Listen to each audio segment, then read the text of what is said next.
Welcome to learning tube channel. आज हम लोग एनटीपीसी मैथ के सेट नंबर 22 में क्वेश्चन नंबर 640 से लेकर 693 तक का फुल डिटेल सॉल्यूशन देखेंगे। और ये सभी जो क्वेश्चन है वो प्रीवियस ईयर से लिया गया है। अगर आप किसी भी एग्ज़ाम का तैयारी करते हैं तो आप उस एग्ज़ाम के प्रीवियस ईयर क्वेश्चन का प्रैक्टिस ज़रूर से ज़रूर कीजिएगा, ताकि आपको आने वाले एग्ज़ाम में प्रीवियस ईयर का जो क्वेश्चन है वो बहुत ज़्यादा हेल्प करेगा। तो आज के सेट का जो हम पहला क्वेश्चन है, 9, 17 और 27 का चतुर्थानुपाती क्या होगा, यानी फोर्थ प्रपोर्शन क्या होगा। देखिए 9, 17 और 27 चौथा अनुपात हम लोग x मान लेते हैं। तो यहाँ पे 9 और 17 का जो अनुपात होगा वही 27 और x का अनुपात हो जाएगा। तो 9 से कितना बार में कटेगा, 3 बार में। तो x इक्वल टू कितना हो जाएगा, 17 गुना 3 51। यानी इस सवाल का जो आंसर होगा ऑप्शन नंबर सी हो जाएगा। अब नेक्स्ट सवाल देखते हैं। 18, 16, 22 और 13 और एक और संख्या x मान लेते हैं, यानी इसका जो माध्य दिया गया वो 16 दिया गया। तो माध्य क्या होता है, यानी माध्य औसत को बोला जाता है। अगर माध्य 16 दिया गया है, टोटल कितना संख्या है, 2, 2, 4, 1, 5 संख्या है। तो इसका जो टोटल योग होगा 16 गुना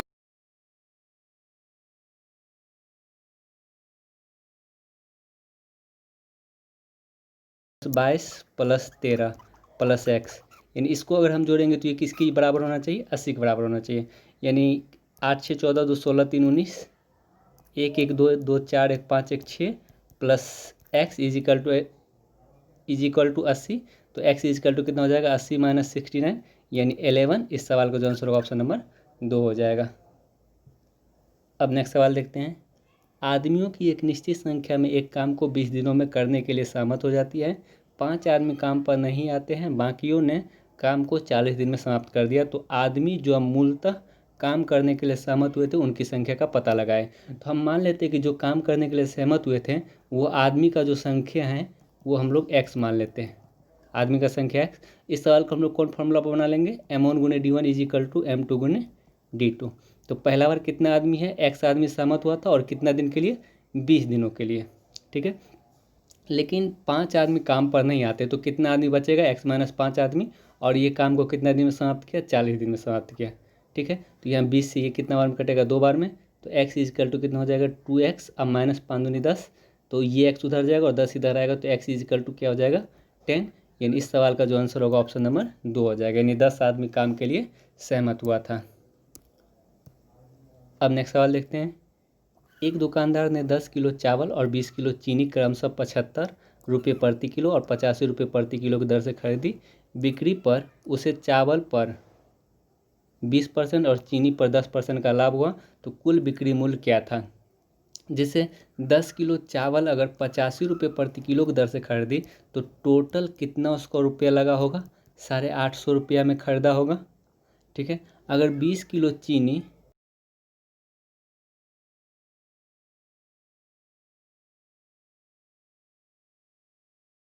था तो टोटल जो क्रय मूल्य होगा वो 750 हो जाएगा। और 20 किलो चीनी अगर 85 रुपये प्रति किलो की दर से खरीदा था तो टोटल जो क्रय मूल्य होगा यानी 1700 हो जाएगा। ठीक है, तो अगर उसको चावल पर 20% का लाभ, यानी इस चावल को 750 में खरीदा था, अगर 20% लाभ पे बेचेगा तो यानी 120% में बेचेगा। और 120% का शॉर्ट फॉर्म क्या होता है, 6/5 होता है। ठीक है, डायरेक्ट हम 6/5 यूज करेंगे। 5 से कितना बार में कटेगा, 15 यानी 150। आप 15 छक्के 90, यानी टोटल 900 रुपये विक्रय मूल्य आ जाएगा। और चीनी को 1700 में खरीदा था और 10% लाभ पे बेचा, यानी 10% का लाभ मतलब कि 110% बेचा। और 110% का शॉर्ट फॉर्म क्या होता है, 11/10। तो एग्जाम में आप 110/100 नहीं यूज करके सिर्फ 11/10 यूज करेंगे। ठीक है, तो अगर हम यहाँ से कैलकुलेशन करेंगे ये 0 से 0 कट जाएगा और 17 को 11 से गुना करेंगे तो 187 हो जाएगा, यानी 1870 टोटल विक्रय मूल्य आ जाएगा यहाँ पे, ये किसका, चीनी का। तो अगर हम दोनों का टोटल विक्रय मूल्य जोड़ेंगे 900 और 1870 तो ये कितना हो जाएगा, 2770। यानी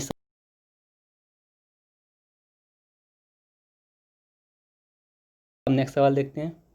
एक बस 50 किलोमीटर प्रति घंटा गति से चलती है। यदि गति 10 किलोमीटर प्रति घंटा बढ़ा दी जाए तो यह उतने ही समय में 20 किलोमीटर अधिक दूरी तय कर लेगी। वास्तविक रूप से तय की गई दूरी क्या है, यानी हमें डिस्टेंस निकालना है। और अगर आप यहाँ पे गौर करते हैं तो यह उतने ही समय में, यानी दोनों ही स्थिति में क्या है, समय को बराबर किया गया है। ठीक ठीक है। तो हम मान लेते हैं कि जो दूरी था वो x किलोमीटर था, दूरी x किलोमीटर था। अगर ये x किलोमीटर दूरी को 50 किलोमीटर प्रति घंटा की गति से चलेगा तो कितना समय लगेगा, x/50, समय बराबर क्या, तो दूरी बटे चाल। लेकिन अगर चाल 10 किलोमीटर प्रति घंटा बढ़ा देगा, यानी चाल अगर 60 किलोमीटर प्रति घंटा होगा, तब वो कितना दूरी, यानी उतना ही समय में कितना दूरी तय कर लेगा, x+20, यानी पहले से 20 किलोमीटर अधिक दूरी तय कर लेगा। और दोनों ही स्थिति में क्या है, समय बराबर दिया गया है, ठीक है। और यहाँ से हम लोग कैलकुलेशन करके x का वैल्यू निकाल लेंगे, जो x का वैल्यू आएगा वही दूरी होगा। यानी 1 0 से 1 0 कट जाएगा, यानी इधर ये मल्टीप्लाई होगा तो 6x, और ये 5 इधर मल्टीप्लाई हो जाएगा तो 5x, प्लस 20 को 5 से मल्टीप्लाई करें तो 100, तो x इजकल टू कितना हो जाएगा, 100 किलोमीटर। यानी जो दूरी होगा 100 किलोमीटर, ऑप्शन नंबर 1 हो जाएगा। नेक्स्ट सवाल देखते हैं। 28 मीटर व्यास वाले एक वृत्ताकार मैदान को समतल करने का लागत क्या होगा यदि शुल्क 125 रुपये प्रति वर्ग मीटर है। तो सबसे पहले आप क्या कीजिएगा, अगर क्षेत्रफल वाला सवाल जब भी आए तब क्या करना है, आप 11 का मल्टीपल चेक कर लेंगे। अगर 11 का मल्टीपल आपके पास एक ही ऑप्शन में है तो आप डायरेक्ट उस ऑप्शन को टिक आउट करके आगे सवाल को बढ़ सकते हैं। अगर 11 का मल्टीपल चेक करेंगे तो ये 11 का मल्टीपल तो है नहीं, यानी ये ऑप्शन मेरा एलिमिनेट हो जाएगा। और ये 11 का मल्टीपल है, यानी 8 7 15 और 6 15 में 6 गया 9, यानी ये भी 11 का मल्टीपल है, ये भी ऑप्शन एलिमिनेट हो जाएगा। क्या ये 11 का मल्टीपल है, 7 4 11, 11 में से 6 गया तो 5, यानी ये भी 11 का मल्टीपल है, ये भी ऑप्शन एलिमिनेट हो जाएगा। तो 11 का मल्टीपल एक ही ऑप्शन है, यानी इस सवाल का जो आंसर होगा ऑप्शन नंबर डी हो जाएगा। 11 का मल्टीपल हम लोग क्यों चेक करेंगे, क्योंकि देखिए ये जो मतलब व्यास दिया गया 28 मीटर, तो त्रिज्या कितना हो जाएगा, 14 मीटर हो जाएगा त्रिज्या। समतल करने का लागत क्या होगा, यानी जो यदि शुल्क जो है वो 125 रुपये प्रति वर्ग मीटर, यानी 1 वर्ग मीटर का जो शुल्क है वो 125 रुपया है। तो सबसे पहले हम ज्ञात करें थे, यानी ये जो वृत्ताकार मैदान है इसका क्षेत्रफल क्या होगा। तो वृत्त का क्षेत्रफल πr², और पाई के बदले हम क्या यूज करेंगे, 22/7, r² यानी 14 × 14, इतना टोटल क्षेत्रफल आएगा। और इस क्षेत्रफल को अगर हम 250 से गुना करेंगे तो टोटल रुपया आ जाएगा। अगर यहाँ देखें तो ये 22 में क्या है, 2 × 11 यानी 11 है ना, इसका मतलब जो भी आंसर होगा वो 11 का मल्टीपल होगा, क्योंकि 11 से हम गुना करें तो ऑप्शन भी तो 11 का मल्टीपल होना चाहिए ना। तो 11 का मल्टीपल एक ही ऑप्शन है, तो इस सवाल का जो आंसर होगा ऑप्शन नंबर डी हो जाएगा। अब नेक्स्ट सवाल देखते हैं। सुबह की सैर के दौरान एक आदमी सोमवार से शुक्रवार तक 3 kilometre, 4 kilometre, 3.5 kilometre, 5 kilometre, 4.5 kilometre की दूरी तय करता है। 2 दिन में उसे कितनी दूरी तय करनी चाहिए कि प्रति सप्ताह उसका प्रतिदिन का जो औसत है वो 4 किलोमीटर हो जाए। यानी एक व्यक्ति जो है वो सोमवार को कितना दूरी तय करता है, सोमवार को 3, मंगल को 4, बुध को 3.5 और बृहस्पति को कितना तय करता है, बृहस्पति को 5, सोम मंगल बुध बृहस्पति, और ये शुक्र को कितना तय करता है, ये 4.5 किलोमीटर तय करता है। अब बच गया शनिवार और रविवार। तो ये बोला, मान चलिए शनिवार को x और रविवार को y चलता है। बोला जा रहा है कि ये 2 दिन में कितना दूरी तय करे कि जो पूरे सप्ताह का जो औसत हो जाए वो 4 हो जाए। अगर पूरे सप्ताह का औसत 4 हो तो इसका मतलब पूरे सप्ताह का टोटल दूरी कितना होना चाहिए, 28 किलोमीटर होना चाहिए। 7 × 4, पूरे सप्ताह का औसत अगर 4 हो तो एक सप्ताह में 7 दिन होता है, तो टोटल दूरी 28 होना चाहिए। 28 में से सोमवार से लेकर शुक्रवार तक कितना दूरी तय कर लिया, 4 3 7 5 12 ये हो गया, और 3.5 + 4.5 8 ये हो गया, यानी 12 8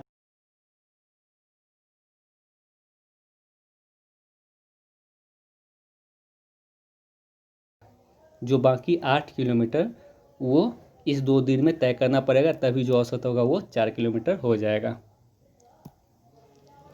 अब नेक्स्ट सवाल देखते हैं। ये a - b का होल क्यूब निकालना है। तो a - b का होल क्यूब क्या होता है, a³ - b³ -b³ करेंगे तो 4 का क्यूब 64, -3a² तो 3a² करेंगे तो यानी a², और b करेंगे तो 4, प्लस 3ab², 3a और b² में 4 का स्क्वायर है, तो यानी सवाल का आंसर होगा a³ - 64 -4 × 12a² प्लस 4 × 4 = 16 48a, यानी इस सवाल का जो आंसर होगा -12a² प्लस 48a, - 64। ये प्लस 64 है, ये ऑप्शन ऐसे ही ख़त्म हो जाएगा। और -12 ये ऑप्शन ऐसे ही ख़त्म हो जाएगा और ये भी ऑप्शन ऐसे ही ख़त्म हो जाएगा। -12 ऑप्शन नंबर डी इसका राइट आंसर हो जाएगा। अब नेक्स्ट सवाल देखते हैं।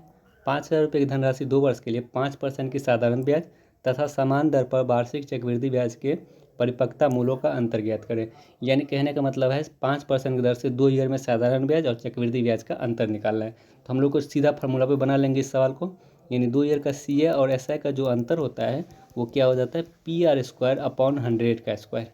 ठीक है, डायरेक्ट ये फार्मूला याद कर लीजिए। इस फार्मूला से आपका ये जो सवाल है बहुत ईजिली सॉल्व हो जाएगा। यानी मूलधन कितना दिया गया 5,000 और ये जो रेट दिया गया वो 5% यानी 5 × 5 अपॉन 100 × 100। ठीक है, ये 00 से 00 खत्म हो जाएगा, 10 से 1 खत्म हो जाएगा। अगर नीचे में 10 रहें तो उसको रहने दीजिएगा ताकि आगे आपको कैलकुलेशन करने में सुविधा रहे। डायरेक्ट हम पॉइंट बैठा देंगे। तो यानी 5 × 5 × 5 125 अपॉन 10 यानी 12.5 रुपया जो अंतर आ जाएगा ऑप्शन नंबर डी हो जाएगा।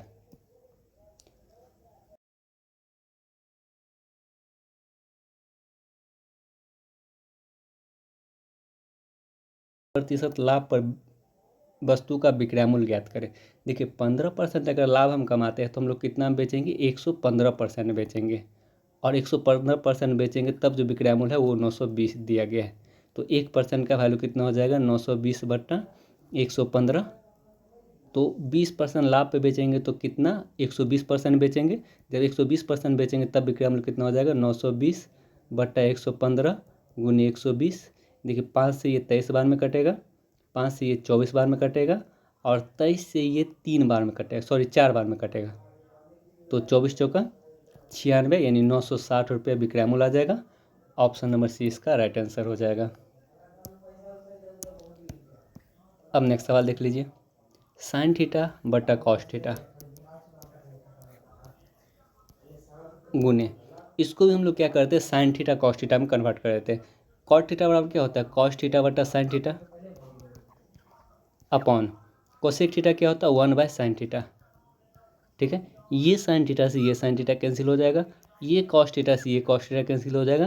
तो इस सवाल का जो आंसर बच जाएगा वो sin θ, ऑप्शन नंबर 2 इसका राइट आंसर हो जाएगा। अब नेक्स्ट सवाल देखते हैं। माध्यिका निकालना, यानी इस डाटा का माध्यिका निकालना है। तो माध्यिका क्या होता है, जैसे अगर माध्य बोला जाए तो माध्य औसत को बोला जाता है। माध्य औसत, ये सवाल बहुत बार आ चुका है। अभी हम 651 नंबर सवाल पे है ना, 651 से लगभग 30-40 बार ये सवाल आ चुका होगा अभी तक। माध्य औसत को बोला जाता है और माध्यिका जो होता है वो किसको बोला जाता है। सबको हम क्या करेंगे, बढ़ते हुए क्रम में सजा लेंगे और बीच में जो संख्या आएगा वही माध्यिका होगा। अगर हम सबको बढ़ते हुए क्रम में सजाएंगे तो 1.9 पहले आ जाएगा, उसके बाद 3.6 आएगा, उसके बाद 5.8 आएगा,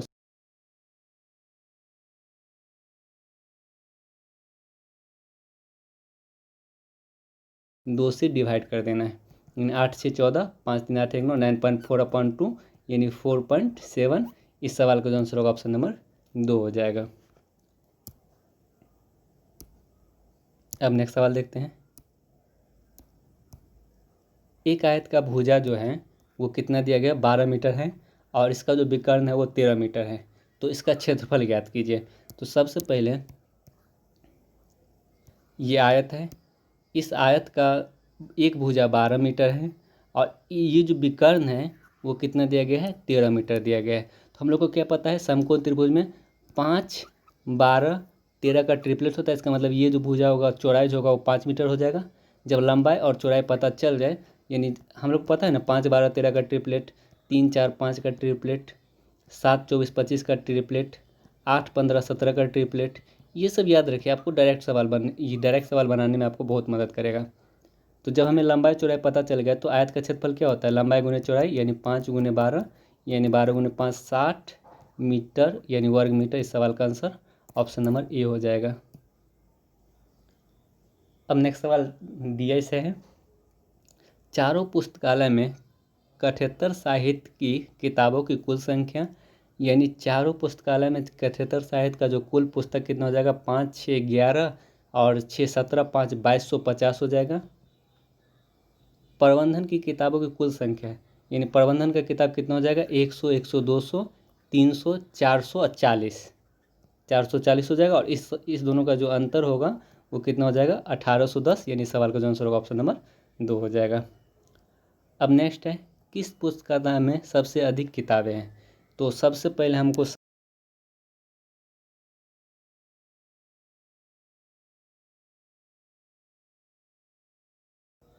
तो अगर हम AVL को जोड़ते हैं, ये AVL को, तो टोटल 1790 होता है, यानी AVL में टोटल 1790 हो जाता है। और GHL को अगर हम जोड़ते हैं तो GHL में 1710 हो जाता है। MNL को जोड़ते हैं, MNL, ये पूरा MNL को जोड़ते हैं तो टोटल आपका 1800 हो जाएगा। और अगर PQL को जोड़ते हैं, ये तो टोटल PQL पुस्तकालय का, तो टोटल आपका 1785 हो जाएगा PQL में। तो सबसे अधिक पुस्तक किसका आ जाएगा? MNL, यानी इस सवाल का जो आंसर होगा ऑप्शन नंबर C हो जाएगा।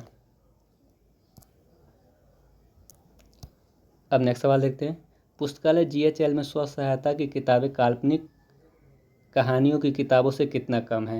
यानी GHL में, ये जो GHL में है, स्व सहायता में 170 किताब है, और काल्पनिक किताब का जो कहानी वाला जो है वो 610 है। तो इस दोनों का जो अंतर होगा वो कितना हो जाएगा? 440, यानी इस सवाल का जो आंसर होगा ऑप्शन नंबर C हो जाएगा। अब नेक्स्ट सवाल देखते हैं, ABC बराबर 6 दिया गया है, A square B square C square 14 दिया गया है, तो AB plus BC plus CA निकालना है। तो कुछ नहीं करना है, ये ABC अगर 6 दिया गया है ना, इसको हम क्या करते हैं, दोनों बगल स्क्वायर कर देते हैं। अगर हम दोनों बगल स्क्वायर करेंगे तो A plus B plus C का होल स्क्वायर क्या होता है?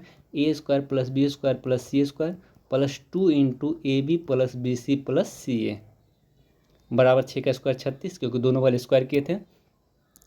यहाँ A square B square C square, इसका जो मान दिया गया वो 14 दिया गया है। 14 plus 2 into AB plus BC plus CA बराबर 36। अगर ये 14 उधर कट के जाएगा तो माइनस हो जाएगा, और माइनस होगा तो कितना हो जाएगा? 2, 22 हो जाएगा। और ये 2 से अगर हम इसको काटेंगे तो ये 11 बार में कट जाएगा, यानी AB प्लस BC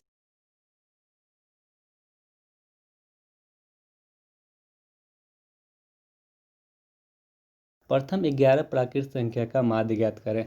प्रथम 11 प्राकृत संख्या, यानी 11 प्राकृत संख्या जो है वो 1 से शुरू होता है, और 1 2 3 4 ये कहाँ तक? 11 तक। ठीक है, इसका माध्य मतलब औसत निकालना है। देखिए, अगर संख्या इंक्रीजिंग ऑर्डर में हो, बढ़ते हुए क्रम हो, और समान संख्या में बढ़ रहा, तो कुछ नहीं करना, औसत निकालिएगा first term plus last term upon 2। देखिए, हर जगह एक एक का वृद्धि हो रहा है, तो समान वृद्धि हो रहा है। समान वृद्धि जब होता है तो औसत कैसे निकालते हैं? First term plus last term upon 2। तो first term 1, last term 11 upon 2, 11 1 12/2, इस सवाल का जो आंसर होगा वो 6 हो जाएगा, यानी जो माध्य आएगा, औसत आएगा, वो 6 हो जाएगा। अब नेक्स्ट सवाल देखते हैं, 2 बहनों की आयु में 2 वर्ष का अंतर है। जब उसके पिता की आयु 52 वर्ष थी, पिता माँ से 2 वर्ष बड़े हैं, लेकिन जब पिता की आयु 52 वर्ष थी तो माँ की आयु कितना हो जाएगा? पिता जो है माँ से 2 वर्ष बड़े हैं, तो इसका मतलब माँ की आयु 50 वर्ष हो जाएगा। बड़ी बहन की आयु माँ की आयु से आधी है। अगर माँ की आयु 50 है तो बड़ी बहन का आयु कितना हो जाएगा? बड़ी बहन का आयु 50 का आधा 25 वर्ष, और दोनों बहन में 2 वर्ष का अंतर है। जब बड़ी बहन 25 साल का है तो छोटी बहन कितना हो जाएगा? 23 साल का हो जाएगा। 2 वर्ष का अंतर है दोनों में, यानी इस सवाल का जो आंसर होगा ऑप्शन नंबर 4 हो जाएगा। ये बहुत ही सिंपल सा सवाल था। अब नेक्स्ट सवाल देखते हैं, वो छोटी से छोटी संख्या ज्ञात करें जिसे परस्पर 3105 को जोड़ दिया जाए तो 3 4 5 और 6 से पूर्णतः विभाजित हो जाए। देखिए, 3 4 5 और 6 से पूर्णतः विभाजित हो जाए तो हम सबसे पहले क्या करेंगे? 3 4 5 6 का एलसीएम लेंगे। एलसीएम, अगर हम इसका एलसीएम लेंगे तो कितना आ जाएगा? यानी 30, 30 नहीं,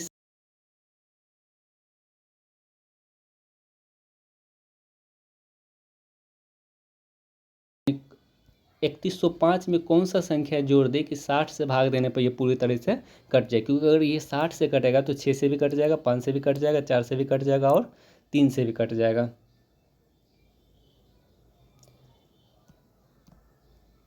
ठीक है, तो 60 से अगर हम भाग देते हैं तो ये 6 पंचे 30, 300 हो जाएगा।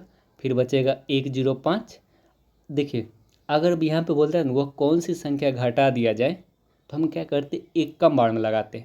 लेकिन अगर बोल दिया गया सवाल में कि वह कौन सी संख्या जोड़ दिया जाए तो हम क्या करेंगे? एक ज़्यादा बार में लगाएंगे, यानी 60 दूनी 120 लगा देते हैं। तो अंतर कितना का आ गया 15। तो हम 15 अगर हम जोड़ देते हैं तो ये संख्या पूरी तरह विभाजित हो जाएगी 3, 4, 5, 6 से भाग देने पर। तो हमेशा ध्यान दीजिए, अगर जोड़ने का बात आए ना तो क्या कीजिएगा, आप एक अधिक बार में लगा दीजिएगा। अगर घटाने का बात आए तो एक कम बार में लगेगा, आपका डायरेक्ट आंसर आ जाएगा। अब नेक्स्ट सवाल देखते हैं कि एल के साथ एक निश्चित दूरी को 3 किलोमीटर प्रति घंटा की गति से तय करता है। उसके बाद एम के साथ 6 किलोमीटर प्रति घंटा की गति से कुल 27 किलोमीटर दूरी को 7 घंटे में पूरा करता है।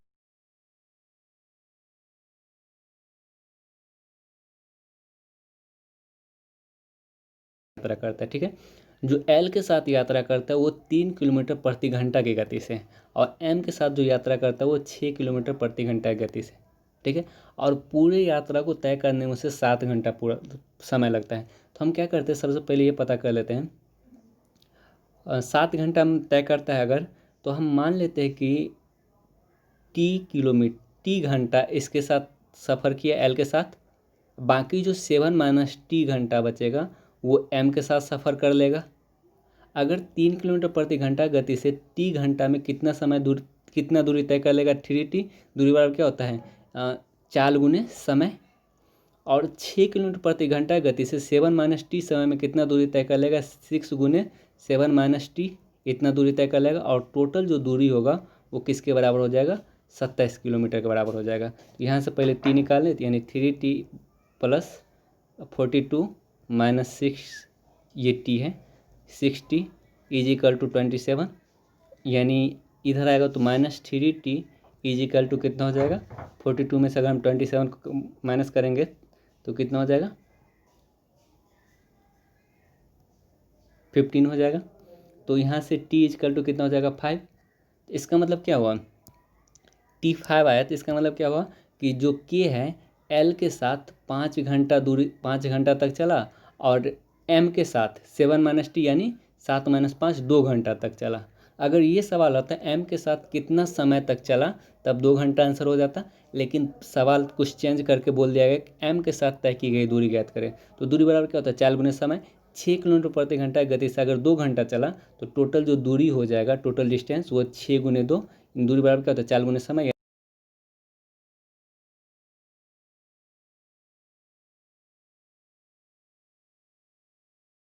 अब नेक्स्ट सवाल देखते हैं।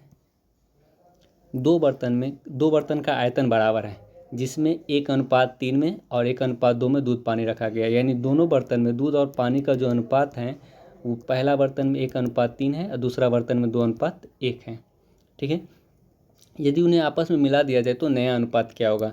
देखिए, अगर इस दोनों को मिलाने का बात है तो आप डायरेक्ट 2:1 और 3:4 नहीं जोड़ सकते हैं। कभी भी अनुपात में अगर जो अनुपात कुछ अलग अलग दिया जाए और उसको बोल दिया अगर दोनों में मिलाने पर कितना दूध पानी होगा, तो डायरेक्ट नहीं जोड़ा जाता है। उसके जोड़ने का 2 तरीका होगा। पहला तरीका, आप दोनों का भाग ले लीजिए। इसमें दूध कितना है 1/4 भाग है, यानी 1 है टोटल 4 में, और इसमें दूध कितना है 2/3 भाग है, तो टोटल दूध आ जाएगा, मिल्क आ जाएगा टोटल अनुपात। इसमें पानी कितना है 3 कितना में 4 में, 3/4 भाग पानी है, और इसमें पानी कितना है 1/3 भाग, यानी 1 है कितना में 3 में 1/3 भाग है। यानी इस तरीके से भी हम इसको सॉल्व करके निकाल सकते हैं। अगर आपको डायरेक्ट जोड़ना है तो क्या करना पड़ेगा, सबसे पहले आपको आयतन को बराबर करना पड़ेगा। यानी इसमें दूध और पानी का अनुपात 1:3 है और इसमें दूध पानी का अनुपात 2:1 है, ठीक है। तो यहाँ पे टोटल मात्रा कितना हो रहा है 4 हो रहा है, यहाँ पे टोटल मात्रा कितना हो रहा है 2:1 हो रहा है। अगर टोटल मात्रा बराबर रहता तब हम क्या करते इसको डायरेक्ट जोड़ सकते थे, लेकिन टोटल मात्रा अलग अलग है तो हम इसको डायरेक्ट नहीं जोड़ सकते हैं। डायरेक्ट जोड़ने के लिए हमें क्या करना पड़ेगा, पहले टोटल मात्रा बराबर करना पड़ेगा। तो यहाँ पे 4 लीटर है, यहाँ पे 3 लीटर है, अगर हम 4 दिन कैल्शियम लेंगे तो 12, यानी टोटल मात्रा हम क्या करते हैं दोनों को 12 बना देते हैं। अगर 12 बनाएंगे तो इस अनुपात को 3 से गुना करना पड़ेगा और इस अनुपात को 4 से गुना करना पड़ेगा। अगर हम इसको 3 से गुना करेंगे तो ये कितना हो जाएगा दूध पानी का अनुपात 3:9। अगर हम इसको 4 से गुना करेंगे तो 4 दूना 8 अनुपात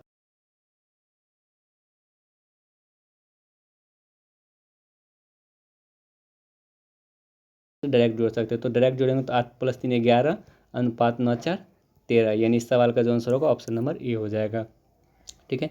जब कभी भी दो बर्तन को आपस में मिलाना रहें तो हम क्या करेंगे, टोटल मात्रा को बराबर पहले कर लेंगे, फिर दूध को दूध के साथ और पानी को पानी के साथ डायरेक्ट जोड़ सकते हैं। अगर टोटल मात्रा बराबर नहीं है तो हम डायरेक्ट दूध नहीं जोड़ेंगे, तब हम उसका भाग लेकर जोड़ेंगे।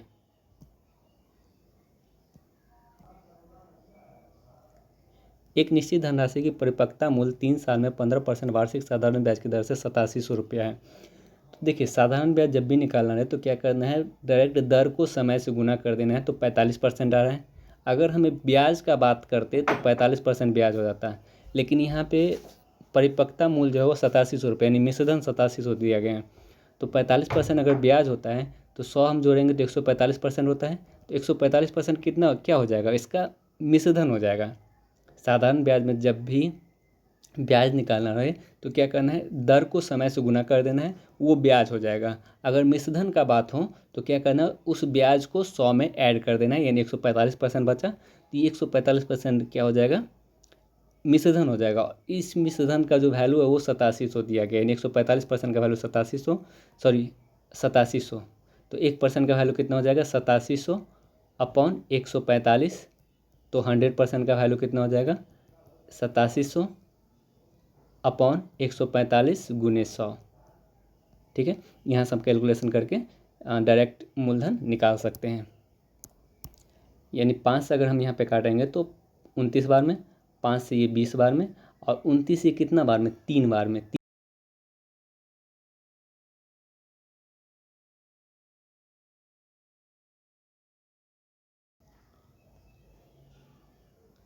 अब नेक्स्ट सवाल देखते हैं। एक रेलगाड़ी 60 किलोमीटर प्रति घंटा की गति से एक खंभे को 30 सेकंड में पार करे तो रेलगाड़ी की लंबाई, अगर कोई रेलगाड़ी अपने किसी खंभे को पार कर रही है तो इसका मतलब क्या हुआ, वो केवल अपनी लंबाई को पार कर रही है। तो यहाँ पे डिस्टेंस बराबर क्या होगा, स्पीड मल्टीप्लाई टाइम, और स्पीड कितना दिया गया, 60 किलोमीटर प्रति आवर, और ये सेकेंड में दिया गया, तो और ये किलोमीटर प्रति घंटा में दिया गया। तो जब भी सवाल बनाना रहता है तो यूनिट को हम लोग को क्या करना पड़ता है, बराबर करना पड़ता है। अगर हम इसको मीटर पर सेकंड बदलेंगे तो 5/18 से गुना करना पड़ेगा। किलोमीटर पर आवर को मीटर पर सेकंड बदलने के लिए 5/18 से गुना करना पड़ेगा। अब ये मीटर पर सेकंड में आ गया। फिर समय 30 सेकेंड, यहाँ से कैलकुलेशन करेंगे तो 6 से 3 बार में, 6 से 5 बार में, और 6 से ये 3 बार में, और 3 से ये कितना बार में, 20 बार में। 20 गुने 5 100 गुने 3 यानी 300 मीटर, ये 500 मीटर हो जाएगा, गुने 5 है ना, तो 500 मीटर। ऑप्शन नंबर सी इसका राइट आंसर हो जाएगा।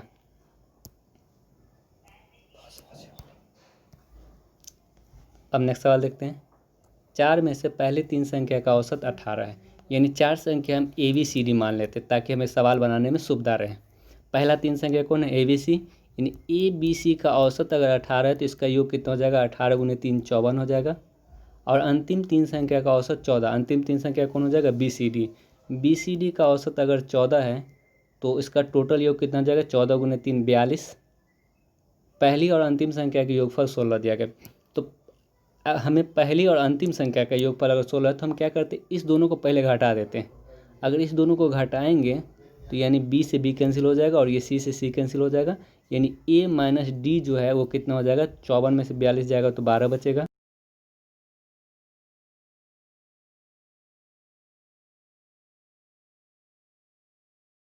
वो कितना दिया गया, 16 दिया गया है।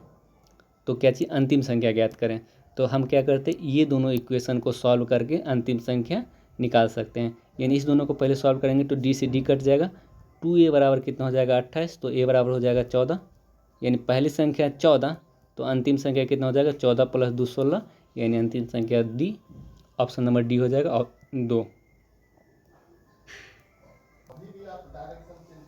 अब नेक्स्ट सवाल देखते हैं। 2 संख्या का अनुपात 4:3 है और उसका जो SCF है 8 है। इन 2 संख्या का अनुपात अगर 4:3 है तो अनुपात में SCF कितना हो रहा है, 4 और 3 का SCF 1 होता है। तो 1 का वैल्यू कितना दिया गया, 8, तो उनका एलसीएम ज्ञात करें। अनुपात में एलसीएम कितना हो जाएगा, 4 3 का एलसीएम 12, तो 12 का वैल्यू कितना हो जाएगा, 12 गुने 8 96, यानी ऑप्शन नंबर 2 इसका राइट आंसर हो जाएगा। अब नेक्स्ट सवाल देखते हैं। मानचित्र में 1 सेंटीमीटर 185 किलोमीटर के रूप में दिखाया गया है, यानी 101 सेंटीमीटर जो है वो किसके बराबर है, 185 18.5 किलोमीटर। 1 सेंटीमीटर किसके बराबर है, 18.5 किलोमीटर।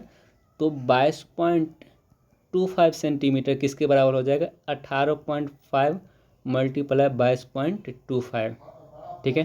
यानी इसको हम लोग गुना करके इस सवाल का आंसर निकाल सकते हैं। यानी इसको अगर हम गुना करेंगे तो 411.625 ऑप्शन नंबर ए इसका राइट आंसर हो जाएगा।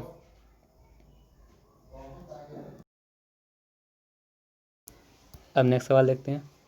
एक वस्तु को 5% हानि पर 1235 रुपये में बेचा गया, 10% लाभ पर विक्रय मूल्य ज्ञात कीजिए।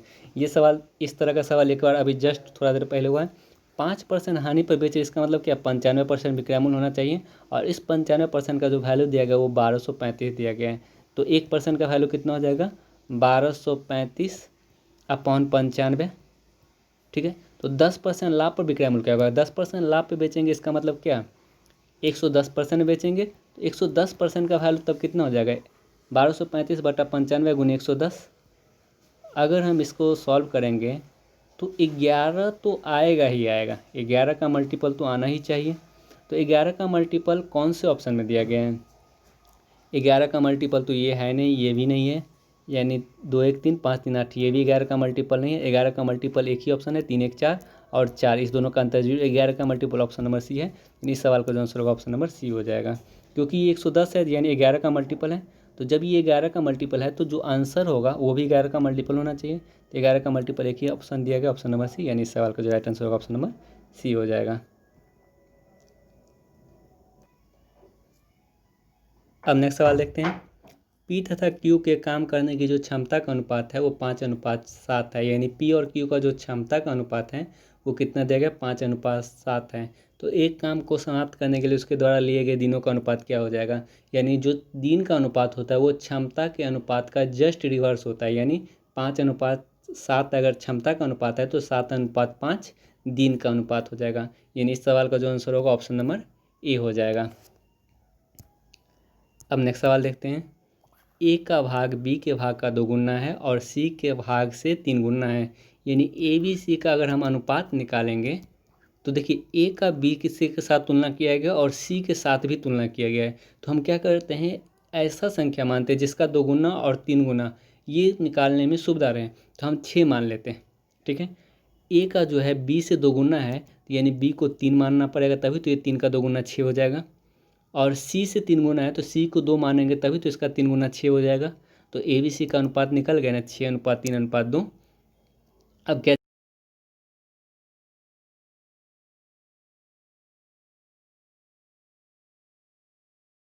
3/6 3×9=11। इस सवाल को करेक्शन कर लीजिएगा, यहाँ पे 3 गुना नहीं 6 गुना होगा, यहाँ पे 6 गुना होगा, तभी तो यानी तब सी कितना हो जाएगा, 1 हो जाएगा।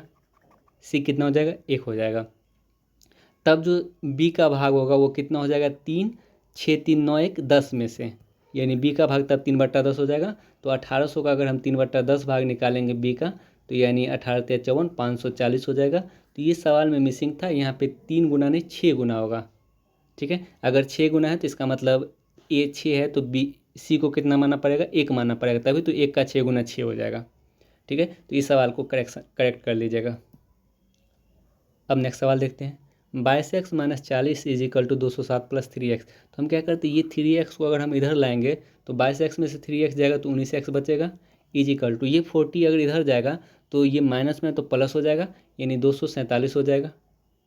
247 यानी अगर तो x = कितना हो जाएगा, 247/19, यानी 19 से पहले एक बार में कटेगा और फिर ये 3 बार में कटेगा, यानी 13 इस सवाल का आंसर ऑप्शन नंबर 2 हो जाएगा, ठीक है। अब नेक्स्ट सवाल की तरफ बढ़ते हैं। एक त्रिभुज का क्षेत्रफल 456 वर्ग सेंटीमीटर है, इसकी ऊंचाई 24 सेंटीमीटर, तो इसके आधार की लंबाई ज्ञात करें। तो त्रिभुज का क्षेत्रफल क्या होता है, 1/2 गुने आधार गुने ऊंचाई,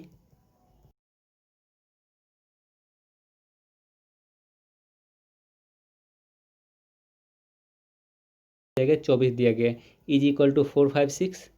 त्रिभुज का क्षेत्रफल 456 दिया गया, 2 से कितना बार में कटेगा, 12 बार में कटेगा, फिर 2 बेस आएगा 456/12, यानी 12 से 3 बार में, फिर 12 से 9 बार में, 12×8 = 96, यानी 38, जो आधार आएगा 38 सेंटीमीटर, ऑप्शन नंबर 4 हो जाएगा। अब नेक्स्ट सवाल देखते हैं। एक व्यक्ति के पास 385 रुपये 5, 10 और 20 रुपये के नोटों के समान संख्या के रूप में है। यानी 5 रुपये का नोट है, 10 रुपये का नोट है और 20 रुपये का नोट है, और सभी का जो अनुपात है वो बराबर है, यानी सभी एक एक की मात्रा में एक एक नोट के रूप में है। अगर अनुपात में बात करें, क्योंकि समान रूप में है तो सभी का अनुपात 1:1:1 हो जाएगा। तो यहाँ पे 5 रुपये का अगर एक नोट है तो 5 रुपये टोटल हो जाएगा, 10 रुपये का एक नोट है तो टोटल 10 रुपये हो जाएगा, और 20 रुपये का एक नोट है तो टोटल 20 रुपये हो जाएगा। तो अनुपात में टोटल कितना रुपया आ रहा है? 20 + 10 30, अब प्लस 5 35, और ये 35 का वैल्यू कितना दिया गया? 385 दिया गया है। तो एक का वैल्यू कितना हो जाएगा?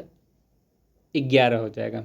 एक का वैल्यू 11। तो नोटों की कुल संख्या, अगर सवाल ये रहता कि 5 रुपये का कितना नोट है तो 11 हो जाता है, 10 रुपये का कितना नोट है तो एक का वैल्यू 11 हो जाता है, 20 रुपये का कितना नोट है तो 11 हो जाता है। लेकिन हमारे पास टोटल कितना नोट है? 1 + 1 + 1, यानी 3 नोट है, अनुपात में 3। टोटल नोट बोला है ना, कुल संख्या पूछा है ना, तो यानी 5 रुपये का भी 11 नोट, 10 रुपये का भी 11 नोट और 20 रुपये का भी 11 नोट, यानी total 11 × 3 = 33 note. Option number A इसका राइट आंसर हो जाएगा। अब नेक्स्ट सवाल देखते हैं। छोटी और बड़ी कॉपियों पर अंकित मूल्य 10 रुपये और 15 रुपये है। यानी छोटी कॉपी का अंकित मूल्य 10 है और बड़ी कॉपी का जो अंकित मूल्य दिया गया वो 15 रुपये दिया गया है। एक छात्र 5 दर्जन छोटी कॉपी, यानी एक कॉपी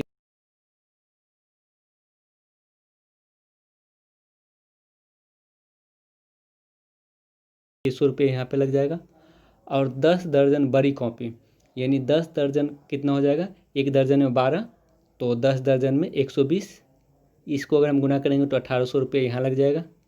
ठीक है। और 5% की कुल छूट पर खरीदता है तो टोटल मूल्य 2400 हो गया, 600 यहाँ पे लगा और 1800 यहाँ पे, टोटल 2400। अगर इस 2400 पे अगर 5% का छूट मिला तो 2400 का 5% कितना होता है? 120 रुपया, यानी उसका जो कुल छूट होगा वो 120 रुपये। ऑप्शन नंबर सी हो जाएगा।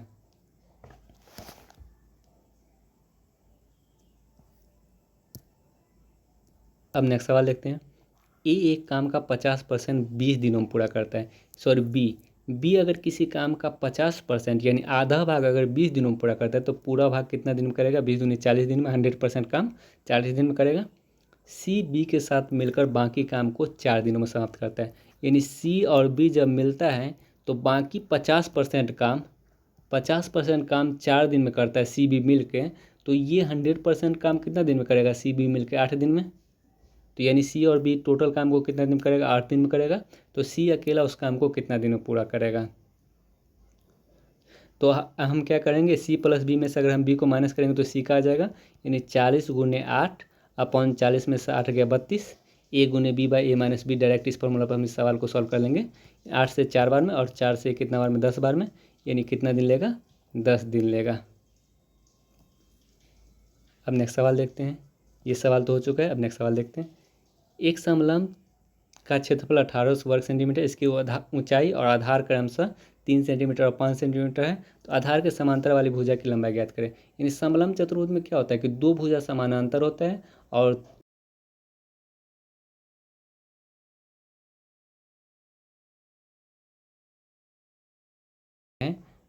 ऊंचाई कितना दिया गया? 3 सेंटीमीटर दिया गया, और आधार 5 सेंटीमीटर दिया गया, यानी जो आधार का लंबाई x नहीं 5 सेंटीमीटर है। तो ये जो आधार है इसके समानांतर ये भुजा y है, इस y का लंबाई निकालना है। तो समलंब का क्षेत्रफल क्या होता है? समलंब का क्षेत्रफल, चूँकि यहाँ पे आधा समलंब का क्षेत्रफल दिया गया तो हमें समलंब का क्षेत्रफल से ही निकालना पड़ेगा, इस सवाल को सॉल्व करना पड़ेगा। तो समलंब का क्षेत्रफल तो 1/2 गुने समांतर भुजा का योग। तो समांतर भुजा कौन कौन है? ये 5 सेंटीमीटर वाला और ये y वाला, यानी 5 + y गुने ऊंचाई कितना है? 3 है, और ये जो क्षेत्रफल दिया गया वो कितना दिया गया? 18 दिया गया है। ठीक है। तो यहाँ से अगर हम सॉल्व करेंगे तो 3 से ये 6 बार में कटेगा, तो यानी ये 1/2 दो उधर जाएगा तो 5 + y = कितना हो जाएगा? 12। तो y = कितना हो जाएगा? 12 - 5, यानी 7 सेंटीमीटर। इस सवाल का जो आंसर होगा ऑप्शन नंबर डी हो जाएगा। अब नेक्स्ट सवाल देखते हैं। एक वस्तु के विक्रय मूल्य में 8% और 16% के लाभ पर 3 रुपये का अंतर रहता है, तो दोनों विक्रय मूल्य का अनुपात ज्ञात करें। देखिए, डायरेक्ट अनुपात पूछ दिया ना, तो हमें ओरिजिनल वैल्यू से कोई मतलब नहीं है। अगर हम 8% लाभ पे बेच रहे हैं तो यानी इसका मतलब 108 विक्रय मूल्य हो जाएगा। अगर 16% लाभ पे बेचे तो 116 विक्रय मूल्य हो जाएगा। तो यही दोनों का अनुपात निकालना है। तो अगर हम 4 से काटेंगे तो 22 बार में, सॉरी 27 बार में, और 4 से काटेंगे तो 4 दूना 8, 29 बार में, यानी 27:29 उसके विक्रय मूल्य का अनुपात आ जाएगा। ऑप्शन नंबर ए इसका राइट आंसर हो जाएगा। अनुपात निकालना था, इसलिए हमें रियल वैल्यू से कोई मतलब नहीं है, हम डायरेक्ट इसका परसेंटेज से ही अनुपात निकाल सकते हैं। अब नेक्स्ट सवाल देखते हैं। 2 मिनी बसें 22 किलोमीटर प्रति घंटा की चाल से 10 मिनट के अंतराल पर एक घर से चलती हैं। घर के विपरीत दिशा में आ रही एक व्यक्ति को कितनी और अधिक चाल से चलना पड़ेगा ताकि 6 मिनट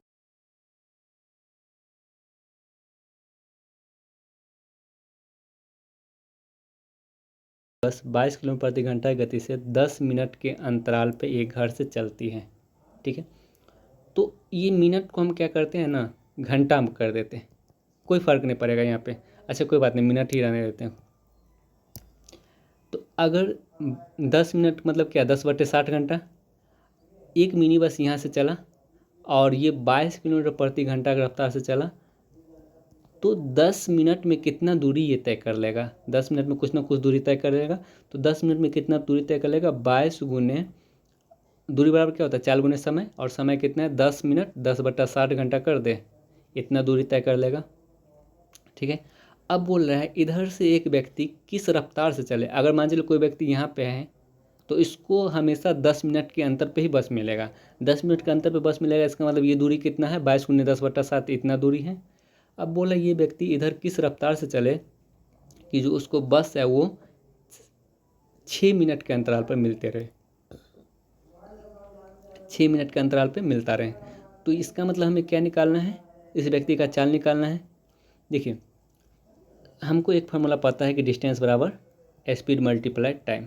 ठीक है, डिस्टेंस कितना है, 22 गुने 10/7 टोटल डिस्टेंस हो जाएगा, और इस व्यक्ति का speed x kilometre per hour मान लीजिए।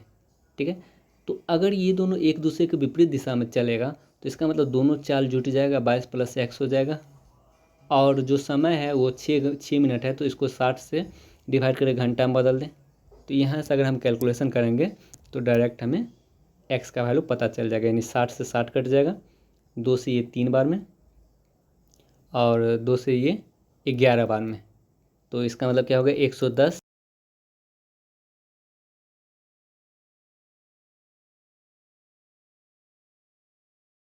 होगा। तो 3x = कितना हो जाएगा, 4 और 6 4 10 44। तो x = कितना हो जाएगा, 14.2/3 kilometre per hour. Option number C इसका राइट आंसर हो जाएगा।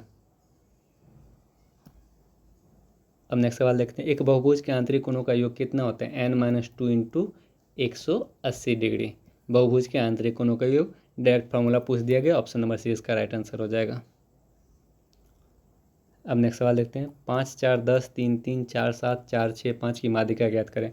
तो अभी जस्ट बताया, माध्यिका जो होता है उसको सबसे पहले बढ़ते हुए क्रम में अरेंज कर देना है, उसके बाद जो बीच वाला संख्या होगा वही उसका माध्यिका होगा। अगर हम सबको बढ़ते हुए क्रम में अरेंज करेंगे तो 2 बार 3, सबसे छोटी संख्या 3 है, 3 3। उसके बाद 4 कितना बार प्रयोग किया गया, 3 बार, तो 4 4 4। ठीक है, 4 के बाद 5 कितना बार प्रयोग किया गया, 2 बार, तो 2 बार 5 लिख देते हैं, 5। उसके बाद 6 7 10, 6 7 और 10, तो बीच वाला संख्या निकालना है, तो 4 संख्या इधर से हटा देते हैं, 1 2 3 4 संख्या इधर से, तो बीच में 2 संख्या आ जाता है। तो जब बीच में 2 संख्या आए तो क्या करना है, माध्यिका निकालने के दोनों को जोड़कर 2 से डिवाइड कर देंगे, 9/2, यानी 4.5 इसका माध्यिका हो जाएगा। ऑप्शन नंबर 20 का राइट आंसर हो जाएगा। अब नेक्स्ट सवाल देख लेते हैं। 13 को बाइनरी में बदलिए। बाइनरी में बदलने के लिए क्या करना पड़ेगा, सबसे पहले इसको आप 2 से डिवाइड कीजिए। ठीक है, और इधर जो है शेषफल लिखना है। 2 से डिवाइड करेंगे तो कितना बार में लगेगा, 6 बार में, और शेष कितना आ जाएगा, 1 आ जाएगा, यानी इधर हमें हमेशा शेष लिखना है। ठीक है, फिर इस 6 को अगर हम 2 से डिवाइड करेंगे तो 3 बार में लगेगा और शेष 0 दे देगा, 3 बार में लगेगा और शेष 0। अगर फिर इस 2 को डिवाइड करेंगे 1 बार में लगेगा, 2 से 1 बार में 2, और शेष कितना बच जाएगा, 1 बच जाएगा। ठीक है, तो लास्ट में जब 1 आ जाए तो क्या करना है, इस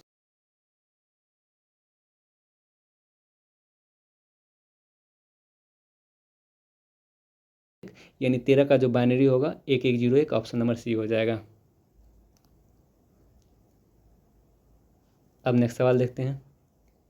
एक दुकानदार फल खरीदने और बेचने में कम तौल का प्रयोग करके 24% तक का धोखा देता है, तो उसका कुल लाभ, यानी खरीदते समय भी 24% लाभ कमा रहा है और बेचते समय भी 24% लाभ कमा रहा है, तो दोनों का जो इफेक्टिव लाभ होगा वो क्या कितना हो जाएगा, 24 गुने 24/100, यानी डायरेक्ट हम लोग इफेक्टिव वाला फार्मूला लगा के इस सवाल को सॉल्व कर लेंगे। यानी 24 को जोड़ेंगे तो 48 आ जाएगा, और 24 का स्क्वायर कितना होता है 576/100, यानी 48 + 5.76, तो 48 5 53.76, यानी इस सवाल का जो आंसर होगा ऑप्शन नंबर 2 हो जाएगा। अब नेक्स्ट सवाल देखते हैं। 2 मिनट 30 सेकंड के लिए एक सैटेलाइट एयर टाइम का जो बिल है वो 25 रुपये है, तो 3 मिनट 20 सेकंड के लिए वो मूल्य कितना होगा 0.1 स्थान तक। तो हम सब पहले क्या करते हैं, 1 यूनिट में कन्वर्ट कर ले। 2 मिनट 30 सेकंड को हम लोग क्या लिख सकते हैं, 2 मिनट 30 सेकंड को, यानी 2 मिनट 120 सेकंड हो गया, और प्लस 30 सेकंड, यानी 150 सेकंड का जो मूल्य है वो 25 रुपया है। तो 1 सेकंड का मूल्य 25/150, ठीक है। तो कितना का बोला है, 3 मिनट 20 सेकंड। 3 मिनट 20 सेकंड को हम लोग क्या लिख सकते हैं, 3 मिनट 20 सेकंड, यानी 3 मिनट को 180 सेकंड, अब प्लस 20 सेकंड, यानी टोटल 200 सेकंड। 200 सेकंड का मूल्य कितना हो जाएगा, 25/150 गुने 200, यानी 50 से ये 3 बार में, 50 से ये 4 बार में, यानी 100/3 33.33, यानी इस सवाल का जो आंसर होगा ऑप्शन नंबर ए हो जाएगा। अब नेक्स्ट सवाल देखते हैं।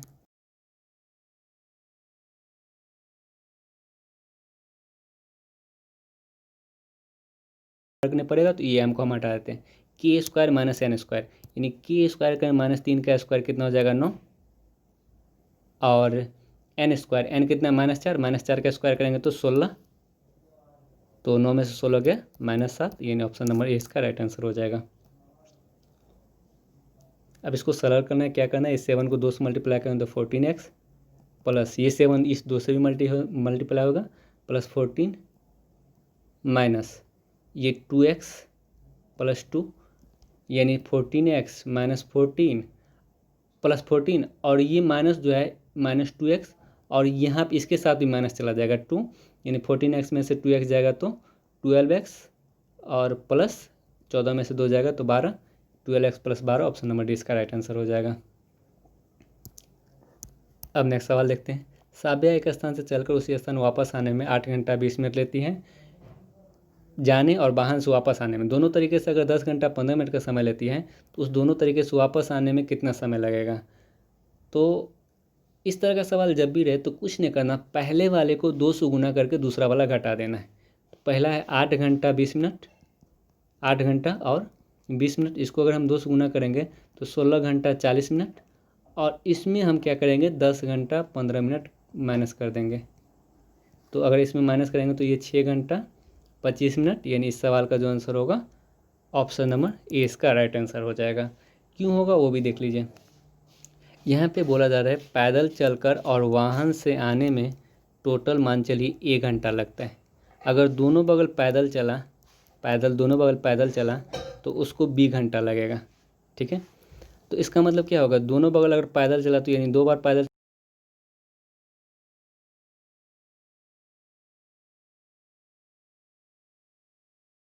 तो दोनों बगल पैदल और प्लस दोनों बगल वाहन का आ जाएगा, और इस दोनों बगल पैदल और दोनों बगल वाहन जो आएगा वो 2 आएगा। अगर हम इसमें से दोनों बगल पैदल को घटाएंगे तो दोनों बगल वाहन का आ जाएगा ना, यानी 2 में से अगर हम बी को घटाएंगे, तो इसीलिए क्या करना, पहले वाले को 2 से गुना करके दूसरा वाला घटा देना है। अब नेक्स्ट सवाल देखते हैं।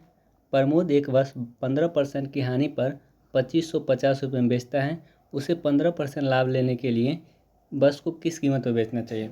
इस तरह का सवाल अभी जस्ट दो बना चुके हम लोग। 15% हानि का मतलब क्या होता है, 85% में आप बेच रहे हैं, और 85% जब आप बेचते हैं तो विक्रय मूल्य होता है आपका पास 2550, यानी 85% का वैल्यू 2550, तो 1% का वैल्यू कितना हो जाएगा 2550/85। तो अगर हम 15% लाभ पे बेचेंगे तो 115% में बेचना पड़ेगा, तब 115% का वैल्यू कितना हो जाएगा 2550,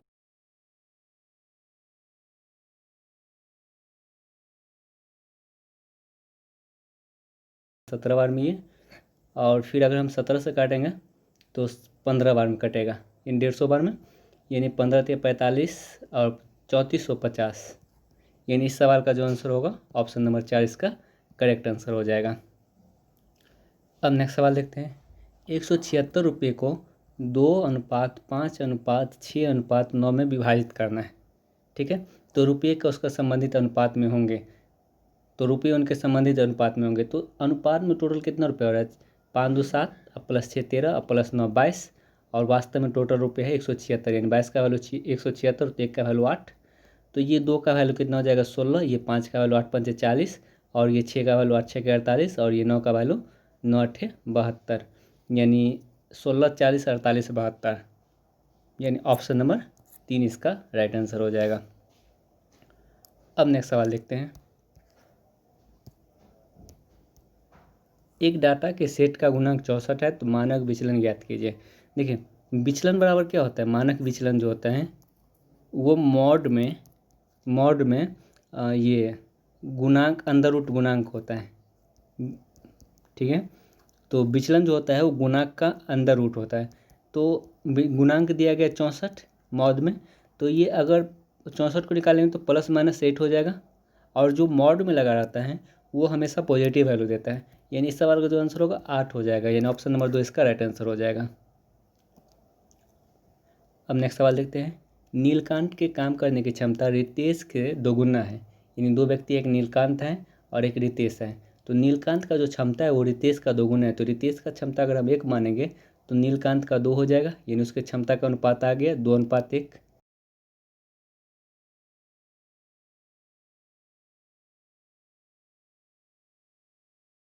क्षमता कितना हो जाएगा? 2 इसके पास 1 इसके पास, टोटल क्षमता 3 हो जाएगा। जब 3 क्षमता रहता है तो कितना दिन में काम को समाप्त करता है? 15 दिन में समाप्त करता है।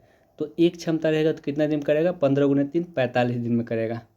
एक क्षमता रहेगा तो 45 दिन में। तो क्या चीज़ पूछ रहा है? रितेश उस काम को अकेला कितने दिन में क्षमता पूरा करेगा? तो रितेश का क्षमता 1 था, तो 1 का वैल्यू कितना आ गया था? 45 दिन। जैसे ही क्षमता कम होगा दिन ज़्यादा होगा, तो ज़्यादा होगा तो हम गुना करना पड़ेगा। अब नेक्स्ट सवाल देखते हैं। श्रीनिक्षी 5% की वार्षिक चक्रवृद्धि ब्याज की दर से 2,000 रुपये उधार लेता है। 2 वर्षों के लिए चक्रवृद्धि ब्याज क्या होगा? जबकि ब्याज वार्षिक संयोजित होता है। देखिए, जब आपको डायरेक्ट ब्याज निकालना हो तो आप क्या करेंगे? पहला साल का अलग ब्याज निकालेंगे, दूसरा साल का मूलधन पे ब्याज निकाल लेंगे, और पहला साल जो हमें ब्याज मिला होगा उस ब्याज पे हम एक ब्याज निकाल लेंगे। ठीक है, तो इससे क्या होगा कि आप डायरेक्ट चक्रवृद्धि ब्याज प्राप्त कर सकते हैं। नहीं तो अदरवाइज अगर फॉर्मूला पे बनाएंगे तो पहले आपको अमाउंट निकालना पड़ेगा P/1 + R/100 से, उसके बाद आपका जो अमाउंट आएगा उसमें से प्रिंसिपल को माइनस कर देंगे तो चक्रवृद्धि ब्याज आ जाएगा। यानी 3 स्टेप करना पड़ेगा। लेकिन इस जो तरीका ही बता रहे हैं उससे आप डायरेक्ट चक्रवृद्धि ब्याज निकाल सकते हैं। देखें, पहले 2,000 रुपया पर 5% की दर से ब्याज कितना मिलेगा? डबल जीरो खत्म हो गया, तो यानी 100 रुपया ब्याज मिलेगा। यानी अगर हम मूलधन पे बात करें तो 2,000 पे 5% की दर से पहला साल 100 रुपया ब्याज मिलेगा, और दूसरा साल भी कितना मिलेगा? 100 रुपया ब्याज मिलेगा, ये मूलधन पे। अगर चक्रवृद्धि साधारण ब्याज रहता तो टोटल 200 रुपये ब्याज हो जाता, क्योंकि साधारण ब्याज में क्या होता है? केवल मूलधन पे ही ब्याज मिलता है। लेकिन यहाँ पे चक्रवृद्धि ब्याज का बात किया जा रहा है, तो चक्रवृद्धि ब्याज में क्या होता है? ब्याज पे भी ब्याज मिलता है। यानी पहला साल जो 100 रुपये ब्याज मिला था,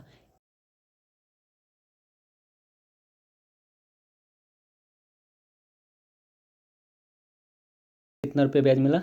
ये 100 + 100 200 + 5 205 रुपया टोटल ब्याज हो जाएगा, यानी ऑप्शन नंबर ए इसका राइट आंसर हो जाएगा।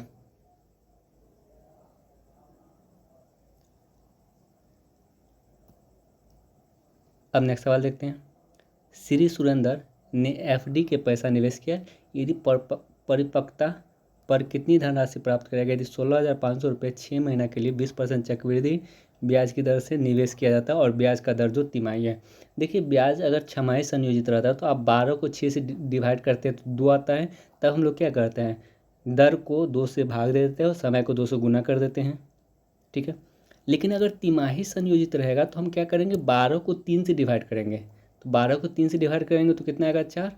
तब हम क्या करेंगे? समय को 4 से गुना कर देंगे, और दर में क्या करेंगे? 4 से भाग दे देंगे। ठीक है, तो समय कितना दिया गया? 6 महीना, तो इसको पहले साल में कन्वर्ट कर लीजिए, 6/12, और फिर उसको क्या कीजिए? 4 से गुना कर दीजिए, यानी जो समय आएगा वो कितना जाएगा? 6 चौका 24/12, यानी 2 साल समय हो जाएगा। और दर कितना हो जाएगा? दर कितना दिया गया है? 20%, तो दर को आप 4 से भागा देंगे तो 4 से भागा देंगे तो कितना आ जाएगा दर 5% आ जाएगा। ठीक है, अब हम क्या करेंगे, डायरेक्ट हमें अमाउंट निकालना है, कितनी धनराशि प्राप्त करेगा परिपक्वता के बाद, यानी अमाउंट निकालना है। तो हम डायरेक्ट फार्मूला पे बना लेंगे। अमाउंट बराबर क्या होता है, अमाउंट बराबर P × 1 + R/100 के power T, R/100 power T। तो यानी P के बदले में कितना है 16,500 मल्टीप्लाई 1 + R/100, यानी 1 + 5/100 करेंगे तो 105/100 हो जाएगा। और इसका जो शॉर्ट फॉर्म होता है वो 21/20 हो।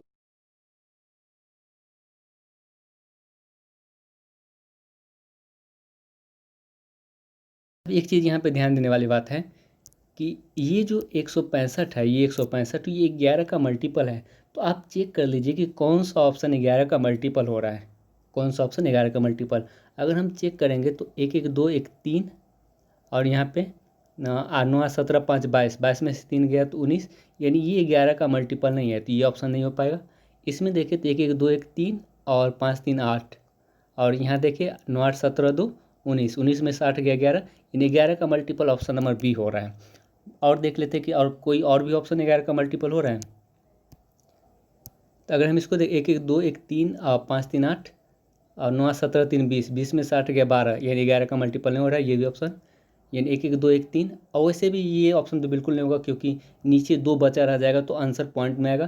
तो पॉइंट में एक ही ऑप्शन बी दिया गया और 11 का मल्टीपल भी है, तो इस सवाल का जो राइट आंसर होगा ऑप्शन नंबर बी होगा। यानी हमें ज़्यादा गुना भाग करने का जरूरत नहीं है, केवल हम क्या करेंगे 11 का मल्टीपल, क्योंकि एक 16,500 में 11 का मल्टीपल है, तो जो आंसर होगा वो भी 11 का मल्टीपल होना चाहिए।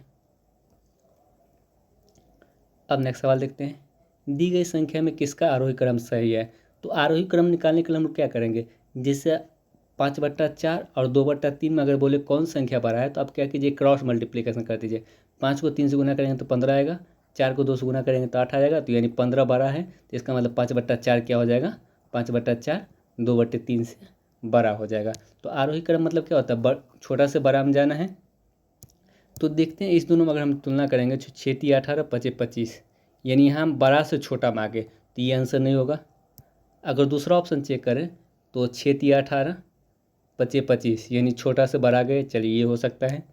अब फिर हम बी और सी में चेक कर लेते हैं, 6 7 42 और 9 5 45, यहाँ छोटा से बड़ा, सॉरी बड़ा से छोटा आ गए, तो ये भी ऑप्शन नहीं होगा। अब नेक्स्ट ऑप्शन चेक कर लेते हैं, 9 3 27, यानी 3/5 और 7/9 और 5/6 में चेक कर लेते हैं, 9 3 27 और 7 5 35, चलिए छोटा से बड़ा चले गए। अब इस दोनों में चेक करते हैं, यानी 6 7 42 9 5 45, फिर हम बड़ा से छोटा से बड़ा में चले गए, यानी ये जो क्रम है वो आरोही क्रम में, बढ़ते हुए क्रम में है। ऑप्शन नंबर सी इसका राइट आंसर हो जाएगा।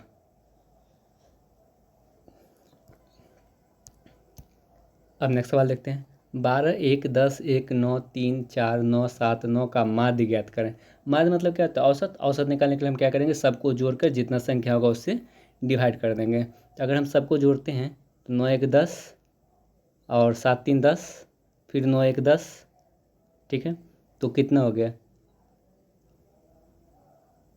फिर क्या हो जाएगा, जैसे 12 4 16 9 25, 25 ये हो गया, 25 और 10 35, 10 45 10 55 और 55 10 65, यानी टोटल जो संख्या, टोटल जो योग आया वो 65।